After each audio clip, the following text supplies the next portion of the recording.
Hello guys, welcome to my YouTube channel the 9.1 chemist. जैसे कि मैंने आपसे वादा किया था कि इंडक्टिव इफेक्ट का सेकंड पार्ट आने वाला है, जो कि आ चुका है। अब हम देखने वाले हैं इसमें स्टेबिलिटी ऑफ रिएक्शन इंटरमीडिएट्स।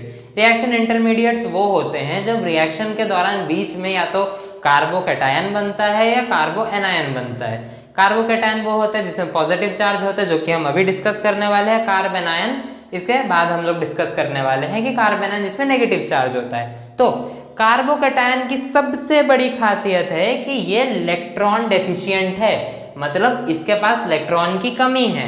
अगर हम ये समझे कि इलेक्ट्रॉन इक्वल्स टू पैसा, अगर हम इसको इस एनालॉजी से समझे कि अगर जिसके पास जितना ज्यादा इलेक्ट्रॉन उसके पास उतना ज्यादा पैसा, तो हम समझेंगे कि जो कार्बोकैटायन है ये थोड़ा सा भिखारी जैसा है। I mean, इसके पास पैसे की कमी है। तो जिसके पास पैसे की कमी होती है उसको क्या चाहिए?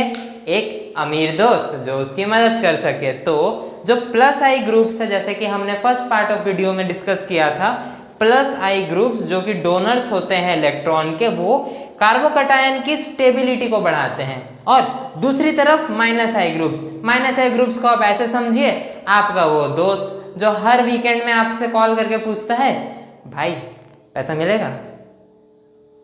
भाई दे देना यार, मेरे पास बहुत पैसे की कमी है, मेरे को गाड़ी घुमाने ले जाना है, मुझे गांव जाना है, मुझे यहाँ जाना है, वहाँ जाना है। तो वो दोस्त को हम माइनस आई ग्रुप्स में कंसिडर कर सकते हैं। क्यों भाई? वो तुम्हारी स्टेबिलिटी को और कम करेगा। भाई तुम पहले से गरीब हो, तुमको और तुम्हें बोल दिया जाए कि तुम और पैसा दो तो फिर तुम्हारे तो दिवालिया पिट जाएगा। तो इसीलिए जो कार्बोकैटायंस होते हैं वो प्लस आई ग्रुप्स को ज़्यादा प्रेफर करते हैं, क्योंकि प्लस आई ग्रुप्स उनमें स्टेबिलिटी बढ़ाते हैं। अब जो स्टेबिलिटी होगा, स्टेबिलिटी का भी तो कुछ ना कुछ तो ऑर्डर होगा। तो स्टेबिलिटी ऑर्डर में हमें ये पाया गया है कि 3 डिग्री जो टर्शियरी कार्बन्स होते हैं वो सेकेंडरी से ज़्यादा स्टेबल होते हैं, और सेकेंडरी प्राइमरी से ज़्यादा स्टेबल होता है, और प्राइमरी मिथाइल ग्रुप से ज़्यादा स्टेबल होता है। तो जो स्टेबिलिटी ऑर्डर है कार्बोकैटायन को वो है कि 3 डिग्री कार्बोकैटायन सबसे ज़्यादा स्टेबल होगा, 2 डिग्री उससे थोड़ा कम, 1 डिग्री और कम मिथाइल ग्रुप सबसे कम स्टेबल यानी अनस्टेबल टाइप का होगा। तो अब मैं चाहता हूं कि आप इसका स्क्रीनशॉट ले। अब आती है बारी कार्ब एनायन की।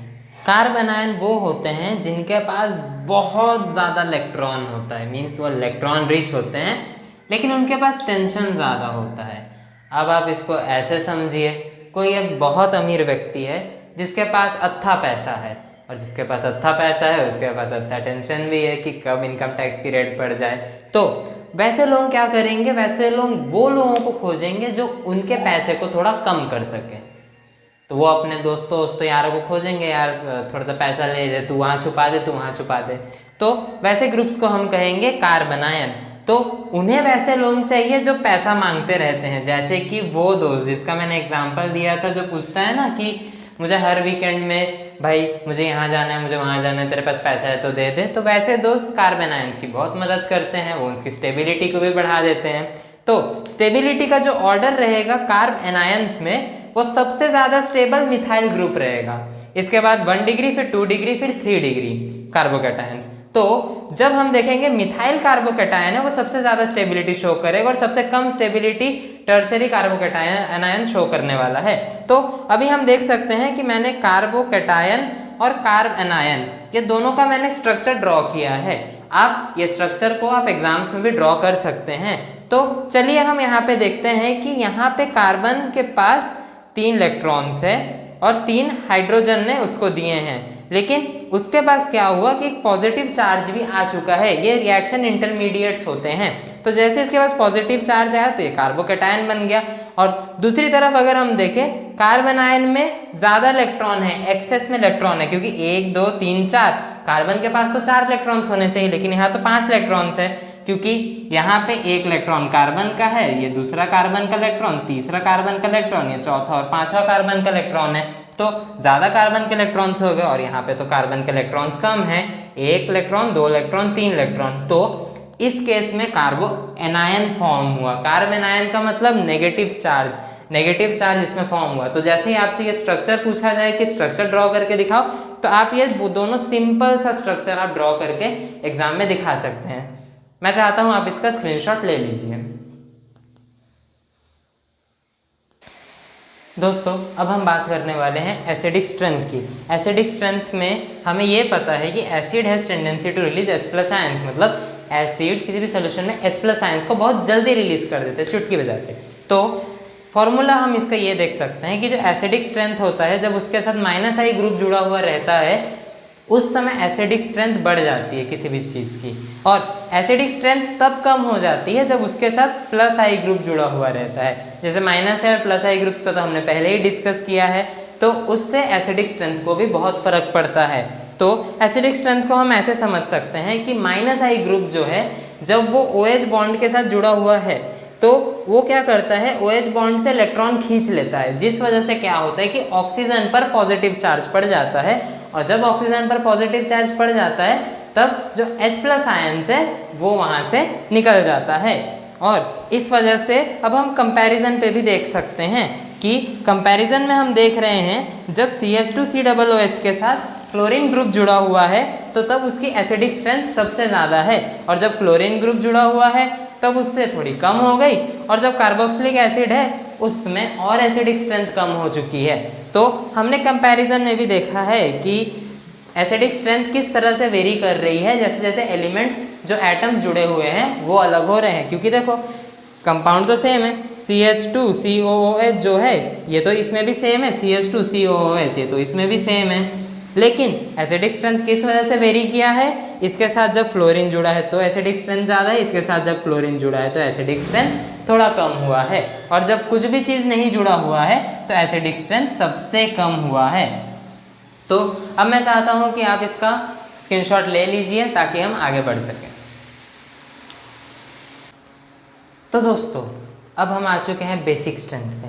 बेसिक स्ट्रेंथ पे हम देखेंगे कि जो बेस होते हैं वो जो इलेक्ट्रॉन को डोनेट करते हैं, एसिड जो है वो H+ आयंस डोनेट कर रहे थे, कंफ्यूज मत होना बच्चों, एसिड जो है वो H+ आयंस डोनेट कर रहे थे, बेस जो है वो इलेक्ट्रॉन को डोनेट कर रहे हैं, ये पॉइंट को अच्छे से याद रखना।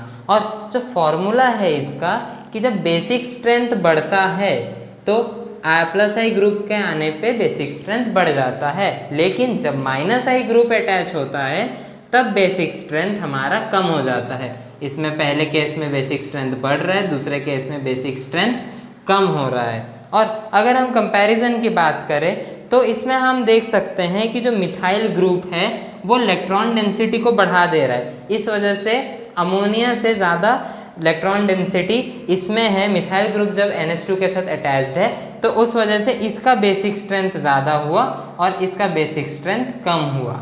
और अब हम चाहते हैं कि हम इसके आगे DNP रूल्स को डिस्कस करें, और अगर अभी तक आपने मेरे चैनल को सब्सक्राइब नहीं किया तो आप सब्सक्राइब कर लीजिए, और आप अभी इसका स्क्रीनशॉट। तो दोस्तों अब हम पहुंच चुके हैं अपने आखिरी टॉपिक यानी कि DNP रूल। नाम से बड़ा ही डिफ़िकल्ट लग रहा है, लेकिन यही रूल से हमें पता चल सकता है कि जब मल्टीपल ग्रुप्स अटैच होते हैं तो हमें किसको प्रायोरिटी देनी चाहिए। तो हम पहले देखेंगे कि how to give priority when multiple groups are attached. So पहली चीज़ है डी यानी डिस्टेंस, जितना कम डिस्टेंस रहेगा उतनी ज़्यादा प्रायोरिटी रहेगी, मतलब D लेस देन प्रायोरिटी मोर। ये रिलेशन को आप याद रखिएगा, ये होता है पहला चीज़। दूसरा होता है N स्टैंड्स फॉर नंबर। अगर D डिस्टेंस दोनों का सेम है तो हम देखेंगे कि किसके पास -I ज़्यादा जुड़ा है और किसके पास +I ग्रुप्स ज़्यादा जुड़ा हुआ है। और लास्ट में हम देखना चाहेंगे कि P का अर्थ होता है कि कौन कौन से ग्रुप्स अटैच्ड है उसके साथ। तो P का मतलब होगा अगर D और N दोनों सेम हो गए, मतलब डिस्टेंस भी सेम है और नंबर भी सेम है, पर हमें तो प्रायोरिटी किसी ना किसी को तो असाइन करनी ही पड़ेगी, तो उस समय हम देखेंगे कौन सा ग्रुप अटैच्ड है। Like if D and N are same then see the attached group. For example fluorine, chlorine etcetera. जैसे कि हमने पहले देखा था स्ट्रेंथ को पता करने के लिए हमने क्या देखा था कि इसके साथ फ्लोरीन जुड़ा है तो वो ज़्यादा स्ट्रेंथ दिखा रहा है, क्लोरीन जुड़ा है तो कम स्ट्रेंथ दिखा रहा है। तो उस बेसिस पे हम पता कर सकते हैं जब सेम ग्रुप्स जब नंबर सेम हो, जैसे CH2COOS था दोनों में, लेकिन जब फ्लोरीन जुड़ा हुआ था तो वो ज़्यादा दिखा रहा था स्ट्रेंथ, और जब क्लोरीन जुड़ा हुआ था तो उससे थोड़ा कम दिखा रहा था। तो जब हम ये 3 रूल्स को बड़े ध्यान से देखेंगे तब हम पता कर सकते हैं कि किसका एसिडिक स्ट्रेंथ किससे ज़्यादा है या किसका बेसिक स्ट्रेंथ किससे ज़्यादा है। और आपने मेरा वीडियो एंड तक देखा उसके लिए बहुत बहुत धन्यवाद। और अगर आपको मेरा ये वीडियो पसंद आया तो आप इसको लाइक, शेयर और सब्सक्राइब करें। मिलते हैं आपसे नेक्स्ट वीडियो में, अब तक अपना बहुत ख्याल रखिएगा। जय हिंद।